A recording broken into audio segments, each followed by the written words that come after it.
Hello book nerds of the internet! Today I finished Armada by Ernest Cline, so that's what we'll be talking about today. I was really excited to read this book because I love Ready Player One, so let's chat about it. This book starts off with our main character Zach Lightman, a typical high school student daydreaming in class when he sees a glaive, which is a fighter ship from his favorite video game Armada, right outside his class window. And immediately he thinks that he's going crazy. He's read a few journals from his dead father and he believes his father is crazy, and so he's worried that he's going crazy too. Because who sees an alien spaceship right outside their high school? I mean, we all daydream, but that doesn't happen. So he goes home and he finds the journals so he can read through them again, and it goes through the conspiracy theory that his dad has that the government has been funding video games to train Earth's population to be able to fight an alien attack. Even media is being funded by the government as well. So all the Star Wars, Star Trek, Battlestar Galactica, it is all for the purpose of preparing us mentally and video games physically to be able to fight against these aliens.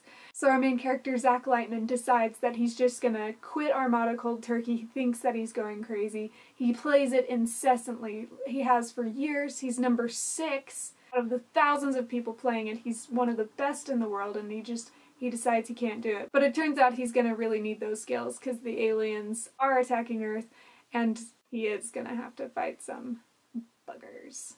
So this one's a pretty simple sci-fi. It's reminiscent of Ready Player One. It has a lot of the referencing all over the place like in Ready Player One. It has kind of an Ender's Game kind of feel. If you like that kind of sci-fi fantasy mix, it's a really fun book. The referencing doesn't quite fit in as well as it did in Ready Player One. Ready Player One, the whole universe was pretty much the 80s, and so referencing, you kind of had to for that premise. This one, not so much. It was a little forced at times. I felt like he was doing it because he did it in Ready Player One and because this is his second book and he likes to reference things, he did it, but it didn't quite fit as well in this one.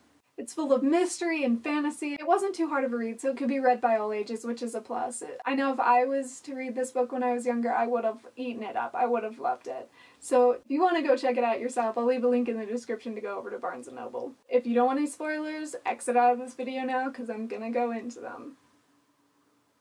Alright, so biggest thing, it was definitely easy to tell that his dad wasn't dead. You don't talk about a dead guy that much and him not be alive. So that was really very obvious. There were a lot of plot points in this book that I thought were pretty obvious, but when you're referencing so many other books, Ender's Game for instance, it kind of happens. Also, I definitely thought Lex was way OP. The things she was able to do with their communicators was a little absurd, I thought. I thought it was a little over the top. I guess it was necessary in the end, but I wish that there had been a different way that could have been accomplished. I feel like I didn't get to know her as well as I would have liked. I really thought the relationship between her and Zach was really interesting, but we only got to see her as kind of a Deus Ex Machina device almost. We met her in the beginning and that's about it. Then she saved him a few times. So I hope if there's another book, which the ending leaves open for another book, I hope we get to meet Lex more because I really want to know her character. Another thing I'll say is I personally thought the death of his dad at the end was completely unnecessary. I mean, of course, he had to go and stop them from controlling their fighters so that Zach could come in and destroy the icebreaker. But was it really necessary for him to die? Couldn't he have gotten in, started controlling the robots, and sent them to go detonate while he did not go? I don't know, I just didn't feel like he needed to die. I feel like it was manipulative on the audience to like rip out our heartstrings like, oh, he was dead and now he's alive but now he's dead again. I felt like it was unnecessary. You know, I don't know. Also, I'm not sure exactly why they had to be on the moon. I understand that they had to be on the moon because if the disruptor were to come, then they would need to be able to control fighters to go and fight him, but they didn't end up using it at all. Didn't they just make more of those prototypes where people could get into the fighters and go fight disruptors? Why did only the best of the best have those? Wouldn't you want more of those available because you know the disruptor's coming? Thoughts? I guess it was a diversion. I guess it did slow them down from getting to Earth, but why did there need to be people there? Was that just a place to hide his dad?